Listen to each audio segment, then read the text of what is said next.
सबको जय मसीह की परमेश्वर के नाम की महिमा हो। आज हम देखेंगे ले व्यवस्था और उसका 27वां अध्याय की पहले से लेकर 34वें आयत तक, जहां पर लिखा हुआ है विशेष संकल्प मानने की विधि।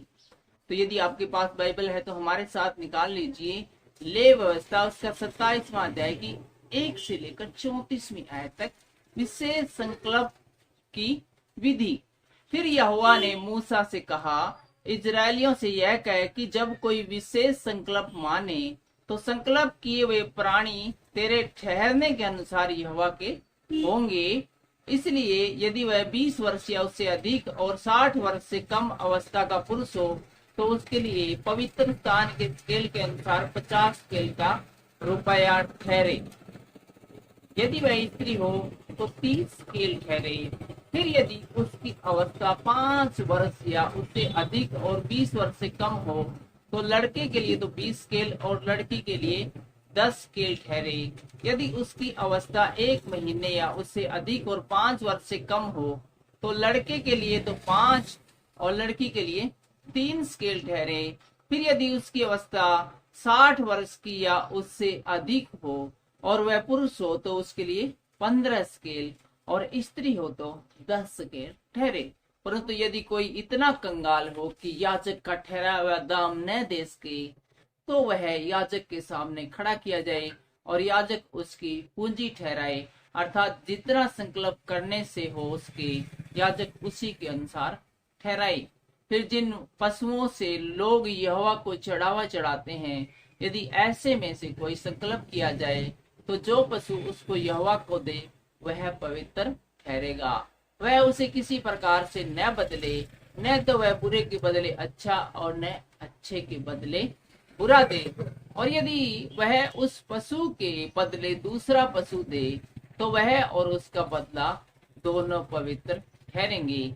और जिन पशुओं में से लोग यहोवा के लिए चढ़ावा नहीं चढ़ाते, ऐसों से यदि वह हो तो वह उसको याजक के सामने खड़ा कर दे। तब याजक पशु के गुण अवगुण दोनों विचार कर उसका मोल ठहराएं, और जितना याजक ठहराएं उसका मोल उतना ही ठहरे। पर यदि संकल्प करने वाला उसे किसी प्रकार से छुड़ाना चाहे तो जो मोल याजक ने ठहराया हो उसमें उसका 5वां भाग बढ़ा कर दे। फिर यदि कोई अपना घर यहोवा के लिए पवित्र ठहरा कर संकल्प करे तो याजक उसके गुण अवगुण दोनों विचार करके उसका मोल ठहराए, और जितना याजक ठहराए उसका मोल उतना ही ठहरे। और यदि घर का पवित्र करने वाला उसे छुड़ाना चाहे तो जितना ही रुपया याजक ने उसका मोल ठहराया हो उसमें वह 5वां भाग और बढ़ा कर दे, तब वह घर उसी का रहेगा। और 16वीं आयत हमें इस बारे में और आगे विस्तार से बताती है। फिर यदि कोई अपनी निज भूमि का कोई भाग यहोवा के लिए पवित्र ठहराना चाहे तो उसका मोल इसके अनुसार ठहरे कि उसमें कितना बीज पड़ेगा, और जितनी भूमि में होमेर भर जो पड़े उतना का मोल 50 स्केल ठहरे। यदि वह अपना खेत जुबली के वर्ष में ही पवित्र ठहराए तो उसका दाम उसके ठहराने के अनुसार ठहरे। और यदि वह अपना खेत जुबली के वर्ष के बाद पवित्र ठहराए तो जितने वर्ष दूसरी जुबली के वर्ष के बाकी रहे उन्हीं के अनुसार याजक उसके लिए रुपये का हिसाब करे। तब जितना हिसाब में आए उतना याजक के ठहराने से कम हो। और यदि खेत का पवित्र ठहराने वाला उसे छुड़ाना चाहे तो जो याजक ने ठहराया हो उसमें वह 5वां भाग और बढ़ा दे, तब खेत उसी का रहेगा। पर यदि वह खेत को छुड़ाना न चाहे या उसने उसको दूसरों के हाथ बेचा हो तो खेत आगे को कभी न छुड़ाया जाए। परंतु जब वह खेत जुबली के वर्ष में छूटे तब पूरी रीति से अर्पण किए हुए खेत के समान यहोवा के लिए पवित्र ठहरे, अर्थात वह याजक ही की निज भूमि हो जाए। फिर यदि कोई अपना मोल लिया हुआ खेत जो उसकी निज भूमि के खेतों में का न हो यहोवा के लिए पवित्र ठहराए तो याजक जुबली के वर्ष तक का हिसाब कर उस मनुष्य के लिए जितना ठहराया उतना ही यहोवा के लिए पवित्र जानकर उसी दिन दे दे। जुबली के वर्ष में वह खेत उसी के अधिकार में जिससे वह मोल लिया गया हो आ जाए, अर्थात जिसकी वह निज भूमि हो उसी की फिर हो जाए। जिस वस्तु का मोल याजक ठहराए उसका मोल पवित्र स्थान ही के स्केल के हिसाब से ठहरे, स्केल 20 गैरा काटे।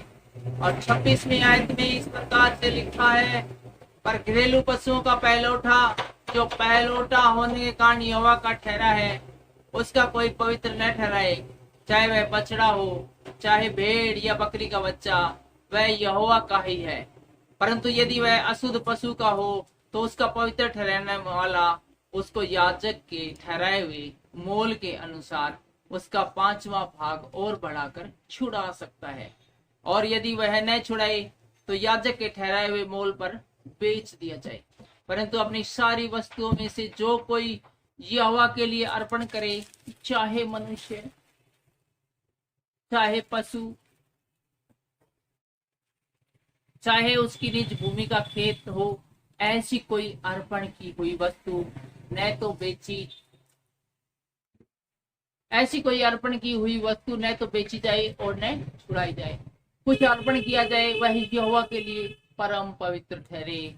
मनुष्य में से जो कोई मृत्यु दंड के लिए अर्पण किया जाए वह छुड़ा ना जाए, निश्चय वह मार डाला जाए। और यहाँ पर विशेष रूप से बताया गया है कि किसी को मृत्यु दंड दिया गया है तो उसके बदले में किसी प्रकार की है रिश्वत या फिर अर्पण या बलिदान कुछ भी नहीं लेना है, उसको उसके बदले में मृत्यु दंड ही देना है। और 30वीं आयत बताती है, फिर भूमि की भूपज का सारा 10वांश, चाहे वह भूमि का बीज हो चाहे वृक्ष का फल, यहोवा का ही है, वह यहोवा के लिए पवित्र ठहरे।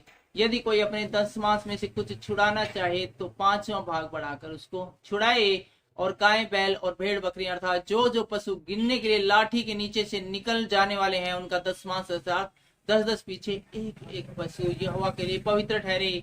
कोई उसके गुण न विचारे और न उसके बदले, और यदि कोई उसको बदल भी ले तो वह और उसका बदला दोनों पवित्र ठहरे और वह कभी छुड़ाया न जाए। जो आज्ञा यहोवा ने इजराइलियों के सीने पर्वत मूसा को दी वे यही है।